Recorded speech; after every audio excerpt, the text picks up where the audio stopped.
2,000 shekels and we'll give half of it back to you. That's a way of getting you hooked, and afterwards to try and better the deal that you're getting is going to be very hard, because the state's signed and it's it's in force. If you want to walk away, then you can, but you'll lose this apartment or whatever else they'll use on you.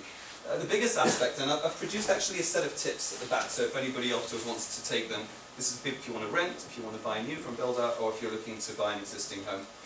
So there's lots of things there, but the real one that I wanted to focus on is this indexation.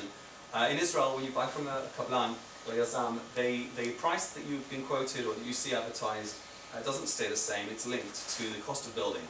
So, and that can vary. So you don't know what the end price is necessarily going to be. Obviously, when inflation runs high, then the building index runs even higher. So, when you have an oil crisis or something like that, you could end up paying significantly more. Flexibility in design is obviously an advantage when you buy new. You've almost sometimes got a rough canvas there to get going with. We obviously recommend bringing an engineer, not when the apartment's ready, but where possible beforehand, so he can oversee. Sometimes the builders are more cooperative than others. Okay, so I'm going to let you delve into a few of the things that we're dealing with, but obviously with a little bit of an explanation. A lot of properties where you buy close to the sea these days are restricted in terms of how many months you can live there. So you have to be very careful about that. So this is a project in Herzliya Pituach, which is really one of the more boutique projects with the concierge, with the pool and the gym, and really high-end, as it were. And we're also dealing with one in Jerusalem, where it's also, both of these projects are private ownership. Nicole mentioned about the leasehold, and in some instances, what is a lease eventually can get transferred into freehold. But here, when you bowl it straight off the bat, it's a lot less complicated. I've written holy waters because this particular project, and we'll give details afterwards, I happen to have a mikveh in it as well. So, not that that's the mikveh, that's the pool. There's luxury in this. Anyway, existing homes. So obviously, I'm here to help cater people for what's good for them, not necessarily what I'm trying to push today, to establish relationships and help people get over there. Sometimes, obviously, there's an advantage that you can move in straight away. Other times, there's an existing tenant there, and that's already producing an income. We'll get to that a little bit later. The surroundings are already there, so in most instances, you know what you're buying, and that's why we say what you see is what you get. No indexation typically. Sometimes an existing home seller will, if he's buying from a builder, might ask for it, but it's pretty rare, and he's on a sticky wicket there. So again, it pays to have good people representing you. Flexibility. Usually builders have a limit of how much they will go down. They'll have a set price, if at all. And sometimes with an existing homeowner, it's really a question of circumstances, what's going on with them. And coming in from abroad, all they see from people from overseas is necessarily dollar signs, even when they're in a difficult situation. And their typical line is "Ani lo lachutz." I'm not under pressure. I'm not in a hurry to sell. And it's very hard to tell from that whether they really are or aren't. I'll give you a little tip. If they say it twice, then they are. So, from an investment point of view, obviously, when you buy an existing home, there's an immediate income there, and that's quite that's significant. Although these things are a trade-off, and we have to work that out. For instance, we've got a commercial project we're dealing with, which is 4 years down the line. We'll get to that, but then you get a discount. Moving on. Sometimes we have redevelopment opportunities. This house, on the face of it, it's a bit old. It's it's one in the villa area in Ra'anana, on a 900-meter lot. So for an older couple who are actually selling to move into something like that, you might just make a few changes. But on the other hand, the real value lies in the land. So older couple, it would be a single-story house to just move into, maybe renovate. But most people might be wanting to tear it down and possibly build 2 houses because it's on nearly a dunam of land, and that's why you've got on the right-hand side there the back part of the lot. That price has gone down by 20% because I knew straight off the bat that they were going to get real, so that's come down. So from the rough to the ready, you can have homes you can literally move into and have no work at all. When I came to Israel, where I ended up moving where we first looked, and the house was so rough, and even being in property business here, not estate agent, mind you, It was too much. It was a small house, 2 bedrooms, and I couldn't see, you know, necessarily how I was going to get around doing that, especially when you've got to make a living as well. So it varies. Moving on. Ramat Poleg, great retirement community. As I think you've probably all got some friend or relative that lives there. So we have a house by the sea for a lot more modest price. You just go a little bit further away from Tel Aviv and the price comes down. There are variances to that. If anybody needs somewhere near the Bursa, then this isn't in the middle of it. It's literally a few minutes away, but in a quiet neighborhood, whole floor or 2. Someone wants something really big, 350 meters up to 650.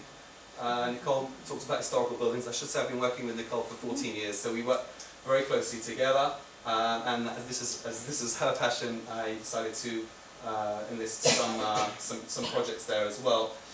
So it varies. You've got the Bauhaus design at the bottom. You've got on the top in the Neve Tzedek borders of the city. So there's a whole range of stuff there. So anybody's interested, you know, we'll try and guide them through that as well. The Tama 38. So you can see actually here, this is a new building. Not a new building, this is a refurbished building as opposed to the existing ones there. Typically you'd be saving about 20-25% off the retail price. This is the view from the building towards the sea. So you can see the newer buildings there. They may be, 400 yards away, and you're getting it for 25% less. Potentially a bigger balcony as well. Now here's the thing, sometimes we get hold of a property of an apartment owner in, do we have a light on this thing? Yeah, in one of the existing floors. Who wants to sell?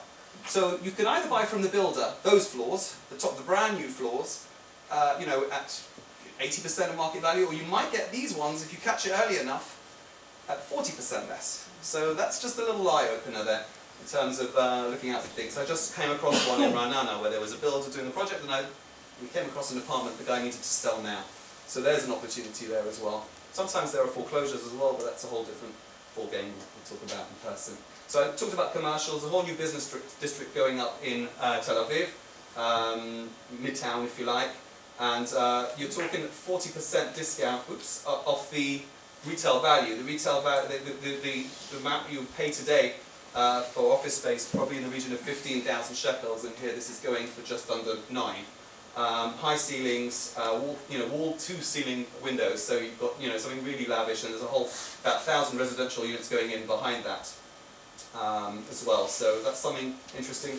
We reckon that the rental yield, when it's ready, will bring in about 13%. So that's pretty good. Typically in Israel, commercial yields are around 8 to 9. So that's something good. Land. Another one to be careful on, because sometimes there are tax issues involved when people buy. There are a lot of companies selling the land to an apartment, as it were. And by the time you do all the figures and you see where you're up to and what you might get hit with afterwards in terms of betterment tax and capital gain tax, they're not necessarily the same. You may not be making that much money, but very often they're quite advanced in what they have. We're dealing with a couple of potential sites, larger plots of land. This is there in Oranit. There's a tractor there. This is part of the registration process to demonstrate how it's being transferred from what was the Jordanian. Oranit is literally just on the line of the Shamron. So that's right next to the country club. You're talking half a dönum to build potentially a house. There is still some risk, but the minute it gets registered, the initial registration in the tableau, that price will jump up. So basically, until that time, there's a discount to reflect a certain element of risk. And this is, again, inside the security barrier, but abutting an existing town. And you're looking, we've got about 900 dönums there for sale. So each dönum is only 100,000 shekels. So why? Because this is the moment zoned agricultural, and that isn't. And you're talking maybe 10 to 20 years for that, whereas this is probably 2 to 3. So that's basically land for you. There are obviously other things that come up. We deal with moshavim, so you can sometimes have a house with a farm behind that, and there's all sorts of it's a whole discussion in itself. Buying to let rental properties, obviously that's what a lot of people buy. They buy an apartment, and rather than just come 2 or 3 times a year, they'll rent it out. It's very difficult to do on holiday lets. There are people that specialise in doing that so that you can use the apartment the rest of the time. Don't suggest you have your friend or relative do that. Rental properties. So, I would say it's a tax loophole, but this is obviously something to discuss with Leon. It is very tax efficient. I think it's one of the most advantageous ways of investing money in Israel. There are 3 ways to calculate, and I'll let you speak to Leon beyond that. Don't just look at the income, obviously, over time. I'd say over, if anyone begs to differ, over any 10-year period, I don't think anyone's lost money in buying a residential property in Israel, although you never know. Past performance is no guide to the future. And obviously it pays to have someone manage it, because part of the worst experiences that people who come to Israel renting have are from absentee landlords. We've rented from when we sold for a year, and our landlord was in Jerusalem, and that was tough enough. So anyway, this is a house in Buchman Modi'in, which is currently rented. It's bringing just under 3% because she was trying to sell it and she missed the summer season, but the rental value is 3%. That's typical for Modi'in. And then we'll get on to buying a business. This is something that most real estate consultants don't deal with. I got into this about 3 or 4 years ago with a partner from America who this was his major thing. And obviously this is a different way of putting capital into Israel. Small businesses, sometimes people have a child who's making aliyah and they want to have a parnasa. Rather than set something up from scratch, where you have a 90% failure rate across the world on any new business, if you buy something existing where you've already got a clientele, you're taking out a competitor, it's got a much better chance of surviving, and obviously there's income from day one. Mergers and acquisitions, we have good relations with several of the larger M&A companies, and I'm here to basically advise, hold your hand. It's a very terribly complicated process, and it takes a lot longer than buying an apartment. But obviously you're there. It means bringing capital into Israel means either creating more jobs. Sometimes we have people who own factories. This guy up north, he owns what he called a low-tech factory, dealing with laboratory equipment, and he did no marketing. He didn't have a website, but he had a solid customer base. So there are often businesses like that where the kids aren't interested in taking it over, and the guy's going to lay off 5 or 6 people, and people thinking, oh, what should I do with my money? The bank's paying absolutely nothing, and paper investments are just that. So, and obviously this is something else which I spoke to Dov about. This is possibly a prelude to Aliyah. People often say, what am I going to do in Israel? So, from my perspective, do what you know best, but do it in a way that rather than you're starting from scratch, you're taking something on where it's already up there. All you've got to do is mess it up. So that hopefully will turn on its head that adage of how do you make a small fortune in Israel. Moving on. No, bring 2 big ones. Right, if anybody knows what that stands for? Real Estate Investment Trust. So this is a way of investing. It's becoming more popular. Investing in Israel where you can be part of something bigger, but you don't necessarily have all the capital. There are a couple of ways of dealing with it in terms of how many subscribers they have. That will govern. I think it's 35 or 36. Go beyond that, it's already got to be public, and then has a lot more documentation and what have you to deal with. So that varies. You need to know, who you're dealing with, what the objectives are, in terms of the plan, how you're going to get your money back. Most importantly. And then obviously sometimes it's a question of an in and out thing, and sometimes if it's property related, there's the income and then there's the capital gain over time. There are big tax benefits, and that's why this is something that we are inviting people to invest in. And this is my pet project, if you like. Nicole's things, historical buildings. It's part of the aim of trying to bring the Jews home and improve the Aliyah experience. We are looking to build facilities where the government have necessarily not gone asleep on the watch, but the one in Mevaseret, the absorption center housing Ethiopians, is closed down. But what we're looking for is that people who make Aliyah, who haven't necessarily got family with them, but they have more of a community structure around them. They don't get kicked out by their landlord, or as the case of that house we just rented in Modi'in, literally as they were still in boxes, have people coming around to look at the house to buy it, because it isn't necessarily a picnic. So bearing in mind that not everyone can or wants to buy a property straight away, this is a way for them to live. From the investment side, there are massive tax benefits because of the new legislation in terms of taxing property gains. Actually getting involved in a project like this can mean that 10 years down the line, if you do sell, that you're not going to have anything like the same amount of tax to pay. So we talked about potentially, having long leases, so that gives security of tenure. Communal areas, so that the Ulpan can come to them, for instance, rather than them going out and finding that. So, and possibly, it just depends on the investors and the particular project that we're in, opportunity for people to be able to buy those apartments, so they don't have to move twice. Because moving home in Israel is not necessarily a picnic either. Moving on, I think that's about it. So if anybody wants to ask questions, then I think we'll open that up. Yep, thank you very much.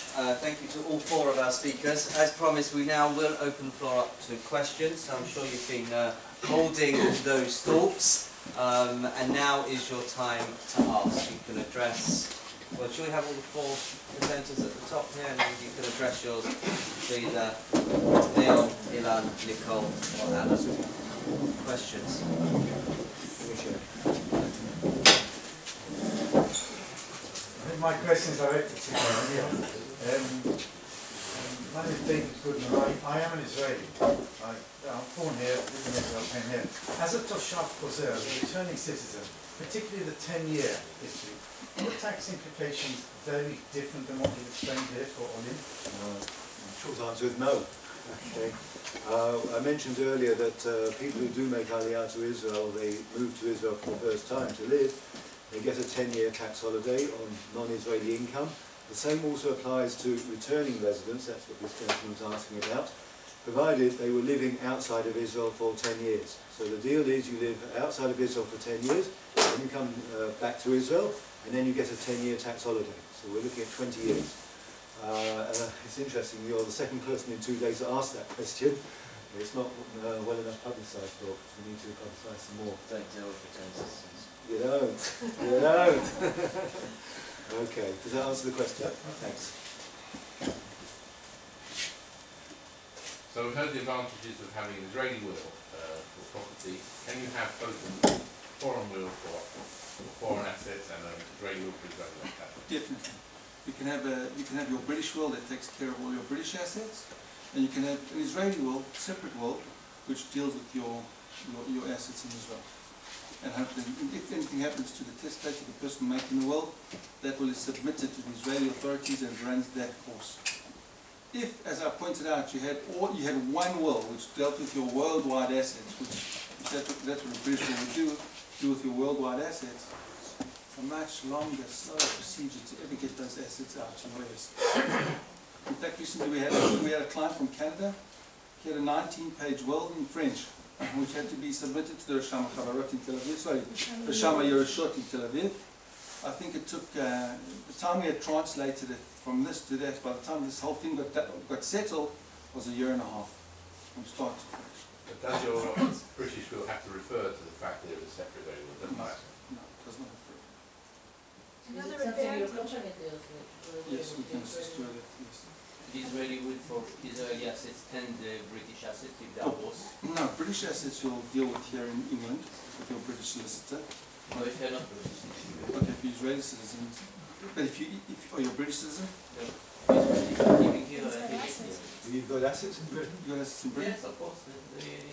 So you could have a British will which deals with your British assets, and you could have an Israeli will which deals with Israeli assets. Can you have one will for both?